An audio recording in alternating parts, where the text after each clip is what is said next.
ராகு கேது நம்ம சொல்கிறோம். ராகுக்கு வந்து இன்றைக்கி மிகப்பெரிய ஜோதிடத்தில் மிகப்பெரிய ஒரு பார்க்கப்படுகிற தோஷமாக பட்டு ராகு கேது தோஷம் காலசர்ப்ப தோஷமாக பார்க்குறோம். அது பார்த்திங்கன்னா எந்த பாவத்தை அந்த பாவத்தினுடைய விஷயத்தை வந்து கட்டுப்படுத்தும். அதாவது வந்து அது கெடுத்துருங்கிறது கிடையாது, அதை கட்டுப்படுத்தும். ஒரு 3ஆம் பாவத்தில் இருக்குன்னா அது முயற்சி ஸ்தானத்தை கட்டுப்படுத்தும். 5ஆம் பாவம் தான் குழந்தைய தடை பண்ணும். இப்போ ராகு இருக்காருன்னா ஒரு குழந்தை வந்து அபாசன் ஆகி அதுக்கப்புறம் தான் வந்து இந்த குழந்தைய கொடுக்கும். இதே கேது இருந்தால் அந்த குழந்தைய கொடுக்க மாட்டேன், தடை பண்ணுவார். அப்படிங்கும்போது அது பெண்ணோட ஜாதத்தில் அந்த குரு வந்து நல்லா வளர்த்துருக்கிறாரு, சுபத்துவமாக இருக்கார் அப்படின்னா இந்த கணவனுடைய ஜாதத்துக்கு குழந்தை இல்லைனாலும் அது பெண்ணோட ஜாதத்துக்கு கண்டிப்பாக அவங்களுக்கு குழந்தை பாக்கியத்தை கொடுத்துரும். அப்படிங்கும்போது இந்த குழந்தை பாக்கியத்துக்கு உண்டான பாதிப்பை கொடுக்குறது ராகு கேதுன்னு தான். அப்போ கலசரத்துக்கு பாதிப்பை கொடுக்குறதும் ராகு கேதுன்னு தான். அப்படிங்கும்போது இந்த ராகு கேது எந்த நிலையில் இருக்காரு, அது வந்து சாரம் வந்து நல்ல நட்பு வீட்டில் இருக்கிறாரா, எந்த சாரத்தில் இருக்கிறாரு அப்படிங்க பாருங்கள். சில பேருக்கு பார்த்தீங்கன்னா ஜாதகம் நல்லா இருக்கும் அப்படிம்பாங்க. சுக்கிரன் போய் கேதுவில் உட்காந்துருப்பார், செவ்வாய் போய் மூலத்தில் உட்காந்துருப்பார். அப்படிங்கும்போது பார்த்திங்கன்னா இந்த கேதுவோட நட்சத்திரத்துலையும் ராகுவோட நட்சத்திரத்துலையும் போய் சுக்கிரனும் செவ்வாய் சாரவங்கன்னா கண்டிப்பாக அவங்களுக்கு காலத்தம்பந்தமான திருமணம் தான் நடக்கும். வெளியே இருந்து பார்க்கும்போது ஜாதகம் வந்து சுத்த ஜாதகங்க, அருமையாக இருக்குங்க, நல்லா இருக்குங்க, பண்ணலாங்க அப்படிம்பாங்க. ஆனால் பார்த்தீங்கன்னா இன்று நல்லா அந்த தடையை கொடுத்துக்கிட்டே இருக்கும். அந்த ஜாதகத்துலேருந்து இன்று நல்லா தடையை கொடுத்துட்டே இருக்கும். நம்ம இன்டெப்த்தாக போய் சாரத்தை பார்க்கும்போது பார்த்திங்கன்னா கேது போய் சுக்கிரனை உட்காந்து மகத்தில் போய் உட்காந்துருக்கான்னு சுக்கிரன் எப்படி வந்து அந்த பொண்ணுக்கு வந்து திருமணம் நடக்கும், கலசரம் வந்து எப்படி அமையாது. வெளியே இருந்த பக்கம் ஜாதகம் சுத்தமாக இருக்குது, நல்லா இருக்குது அப்படிம்பாங்க. அதனால் அதை பாவக கட்டத்தை பார்த்து அந்த நட்சத்திரத்துடைய சாரத்தை நீங்கள் பார்த்து எடுங்க, கண்டிப்பாக வந்து நல்ல பலன் கிடைக்கும். நான் இது வந்து நிறைய ஆய்வு பண்ணியிருக்கேன், நிறைய இதில் வந்து நான் ஆய்வு பண்ணி சொல்லியிருக்கேன். நம்மளுக்கு நிறைய பேருக்கு மாற்றம் இருக்குது. கிட்டத்தட்ட ஒரு 7-8 திருமணம் வந்து இந்த மாதிரியே நிறையா நடந்திருக்கு. அதனால் வந்து பாவக கட்டத்தை பார்த்து இணைங்க. அதே ராகுக்கு எதுக்கும் பார்த்தீங்கன்னா பரிகார ஸ்தலம் இருக்குது. எல்லோரும் வந்து திருநாகேஸ்வரம் கீழ்பெரும்பள்ளம்பாங்க. இங்கே திருப்பாம்பரம்னு சொல்லி கும்பகோணத்துலேருந்து காரைக்கால் போகிற ரோட்டில் ஒரு 30 கிலோமீட்டர் திருப்பாம்பரம்னு இருக்குது. அது என்ன ஒரு விசேஷம்னு கேட்டிங்கன்னா அந்த அந்த ஆலயத்தில் வந்து ராகுவும் கேதும், அதாவது திருப்பார்கடலில் பெருமாள் கடையும் போது அமிர்தத்தை எடுத்து சாப்பிடும்போது அசுரகுரும் தேவகுரும் கடைஞ்சி எடுக்கும்போது அசுரகுரு எது சொன்னாலும் ஆப்போசிட்டாக பேசுவோம்னு சொல்லி தேவகுரு என்ன சொல்கிறாங்க, அவங்களுக்கு தான் சொன்னால் அவங்க நமக்கு தான் அப்படிம்பாங்க அப்படிங்கிற விஷயத்த சொல்கிறாங்க.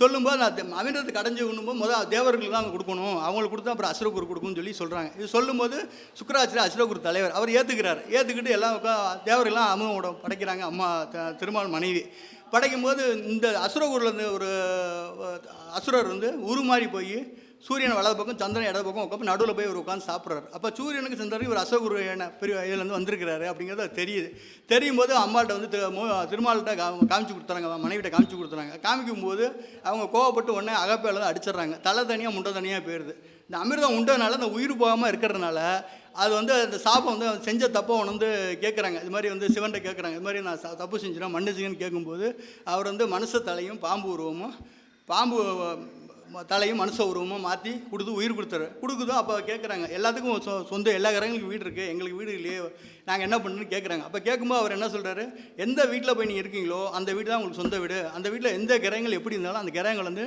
எல்லாத்தையும் நீங்கள் இது பண்ணி அது நீங்கள் உங்களுடைய ஆட்சி தான் இங்கே இருக்கும் அப்படிங்க. அதனால் ராகு கேதுக்கு வந்து முக்கியத்துவம் எந்த வீட்டில் போய் இருக்கோ அந்த வீட்டில் உள்ள எத்தனை கிரகங்கள் இருந்தாலும் அந்த கிரகங்கள் என்ன சுபர் சாரம் வாங்கியிருந்தாலும் ராகுவோட டாமினேஷனில் தான் அந்த கிரகங்கள் செயல்படும். அது மாதிரி கேது எந்த வீட்டில் போயிருந்தாலும் எந்த சாரத்தில் போயிருந்தாலும் அந்த கேதுவோட இருக்கக்கூடிய கிரகங்கள் எல்லாமே இது பண்ணி அந்த கேதுவோட ஆதிக்கம் தான் அந்த இடத்துல இருக்கும். அப்போ அவங்க எந்த இடத்துல இருக்காங்களோ அந்த வீட்டை வந்து அவங்க எடுத்துக்குவாங்க. அவங்க அந்த வீட்டுக்கு ஓனர் இவங்க தான் அப்படிங்கிற மாதிரி எடுத்துக்குவாங்க. அப்போ அந்த பாவகம் இப்போ நமக்கு 4ஆம் பாவமாக இருக்குன்னா சுகஸ்தானம் கெட்டு போயிடும். இப்போ 4ஆம் இடத்துல கேது இருக்குன்னா பார்த்திங்கன்னா சொந்த ஊரில் வீட்டில் குடியிருக்க முடியாது, சுகஸ்தானம் கெட்டு போயிடும், மனைவினால சுகஸ்தானம் கிடைக்காது, ஒரு வாழ்க்கையை வந்து ஒரு விருப்பு இல்லாமல் போயிடும். இதே ஒரு 8ஆம் இடத்துல கேது இருக்குது அப்படின்னு பார்த்தீங்கன்னா நரம்பு சம்மந்தப்பட்ட பிரச்சனைகள், இந்த மாதிரி ஒரு விஷயங்கள், அவங்க ஆன்மீக சம்மந்தப்பட்ட விஷயங்கள் அந்த மாதிரி விஷயங்கள்லாம் கொடுக்கும்.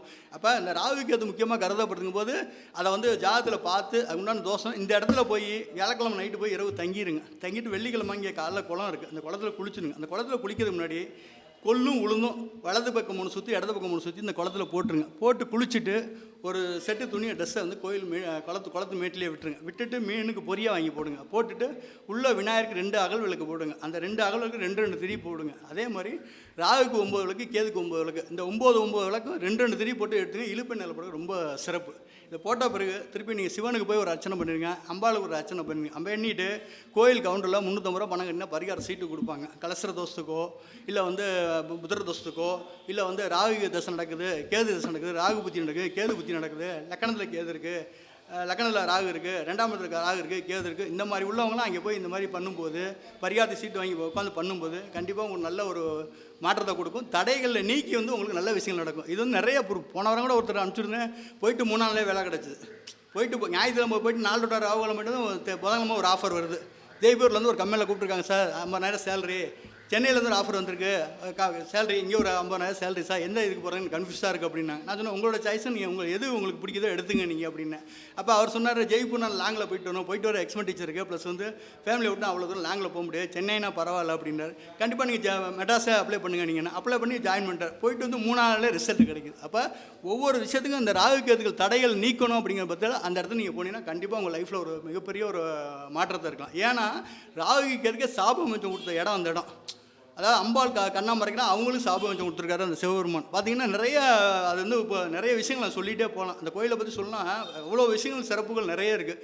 போய் அந்த இடத்துல நீங்கள் நைட்டு வியாழக்கிழமை இரவு தங்கி வெள்ளிக்கிழமை பாருங்கள். கண்டிப்பாக ராகு கேது தோஷம் உள்ளவங்க, ராகு திசையோ கேது திசையோ ராகு புத்தியோ கேது புத்தியோ நடக்கணும், கண்டிப்பாக லைஃப்பில் வந்து மிகப்பெரிய ஒரு மாற்றத்தை இருக்குது. இது என்னோட அனுபவபூர்வ உண்மை.